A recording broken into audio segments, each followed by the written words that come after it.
একটা জিনিস আমি লক্ষ্য করেছি, একটা ভালো সানস্ক্রিন খুঁজতে খুঁজতে আমরা প্রায় সবাই হাল ছেড়ে দিই। তাই আজ যে সানস্ক্রিনটা দেখাচ্ছি Madagascar centella hyalu cica water fit sunscreen. এর ভেতরে আছে 3টি শক্তিশালী উপাদান। এক, সেন্টেলা অ্যাসিয়াটিকা, স্কিনকে শান্ত করে, লালচে ভাব কমায় এবং ইরিটেশন কমায়। আছে হায়ালুরনিক অ্যাসিড, যা স্কিনে পানি ধরে রাখতে সাহায্য করে, তাই সারাদিন স্কিনটা নরম এবং হাইড্রেটেড থাকে। দেন আছে সিকা কমপ্লেক্স, যা ব্রোন প্রন এবং সেন্সিটিভ স্কিনের জন্য সেফ হয়ে থাকে।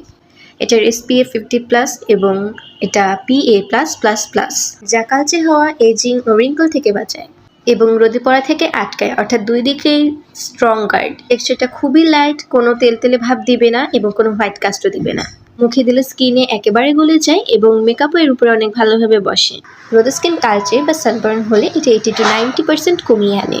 যারা লাইট ওয়েট, নন স্টিকি এবং সুদিং সানস্ক্রিন খুঁজছো, এটা একবার ট্রাই করে দেখো, সত্যি স্কিনের উপর পার্থক্য টের পাবে। আল্লাহ হাফেজ।